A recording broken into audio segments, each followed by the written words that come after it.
अस्सलाम वालेकुम dear students. आज का जो हमारा टॉपिक है that is broader meaning of democracy.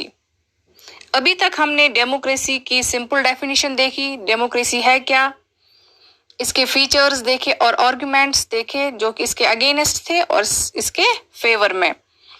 आज हम देखेंगे broader meaning of democracy. Extensive level पे डेमोक्रेसी होती क्या है वो हम समझने की कोशिश करेंगे इस टॉपिक में। वक्त के साथ साथ डेमोक्रेसी भी इम्प्रूव होती रहती है। वक्त के साथ साथ हमारे सामने रिप्रेजेंटेटिव डेमोक्रेसी आ गई। रिप्रेजेंटेटिव डेमोक्रेसी का मतलब ऐसी डेमोक्रेसी जिसमें लोग अपने रिप्रेजेंटेटिव्स को चुनते हैं डिसीजंस लेने के लिए, उनके बदले उनके रिप्रेजेंटेटिव्स डिसीजन लेते हैं। फॉर एग्जाम्पल, हमारे एरिया में हमने एक लीडर को चुना, उसे वोट दिया, हमने उसे अपनी रिप्रेजेंटेशन के लिए चुना ताकि वो सही डिसीजंस ले सके हमारे हक में, हमारे बदले। This is known as representative democracy. लेकिन ये रिप्रेजेंटेटिव डेमोक्रेसी जरूरी क्यों है, इसकी वजह क्या है? इसके बहुत सारे रीजंस है। फॉर एग्जाम्पल, अगर हम अपनी इंडिया की बात करेंगे, हमारी कंट्री की पॉपुलेशन बहुत ज्यादा है, तो ऐसे में हर एक इंसान डिसीजन मेकिंग प्रोसेस में हिस्सा नहीं ले सकता है। We can not include everyone in decision making, ये पॉसिबल नहीं है। इसीलिए हम रिप्रेजेंटेटिव्स इलेक्ट करते हैं जो हमारे लिए डिसीजंस लेते हैं। और दूसरी वजह ये भी है कि हर एक के पास टाइम नहीं है कि वो इस डिसीजन मेकिंग प्रोसेस में हिस्सा ले सके।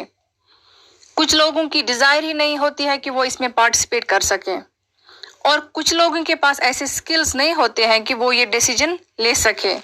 हो सकता है उनके पास वो नॉलेज नहीं हो उस मसले के बारे में जिसके बारे में डिसीजन लेना हो।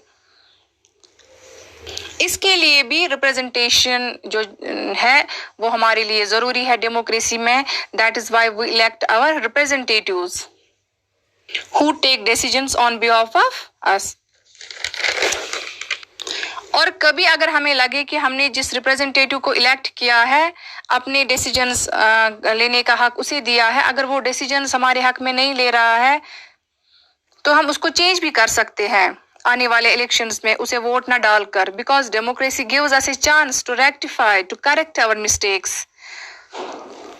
तो ये तो थी रिप्रेजेंटेटिव डेमोक्रेसी। अब हम देखेंगे डेमोक्रेसी और गुड डेमोक्रेसी में क्या फर्क है। डेमोक्रेसी सिंपली एक फॉर्म ऑफ गवर्नमेंट है जहां पे लोग रूलर्स को इलेक्ट करते हैं। लेकिन डेमोक्रेसी में भी फर्क है, गुड डेमोक्रेसी और सिंपली एक डेमोक्रेसी। एक गुड डेमोक्रेसी वो होती है जिसमें डेमोक्रेसी के जो प्रिंसिपल्स हैं उनको इफेक्टिवली अच्छे तरीके से इनेक्ट करना, उन्हें लोगों के फायदे के लिए इस्तेमाल करना, वो एक गुड डेमोक्रेसी होती है। दैट वी कॉल है गुड डेमोक्रेसी। इसमें कंसल्टेशन ली जाती है, लोगों से उनकी कंसेंट ली जाती है। Good democracy includes consultation and consent of all those who are affected by that decision. एक गुड डेमोक्रेसी वही होती है जिससे हर एक ग्रुप की कंसेंट, जिसमें हर एक ग्रुप की कंसेंट ली जाती है, जिनके लिए वो डिसीजन लिया जा रहा है उसमें उन लोगों की कंसल्टेशन भी शामिल होनी चाहिए, उन लोगों की कंसेंट भी शामिल होनी चाहिए। दैट डेमोक्रेसी वी कॉल है good democracy. But no country is perfect democracy. No country is having perfect democracy. मगर अगर लोग चाहें तो डेमोक्रेसी को परफेक्ट बना सकते हैं। डेमोक्रेसी के प्रिंसिपल्स को फॉलो करके, उस पर अमल करके, उसे लोगों के बेनिफिट्स के लिए इस्तेमाल करके, तो ऐसे में एक कंट्री में एक परफेक्ट डेमोक्रेसी हो सकती है। We the people can make a perfect democracy.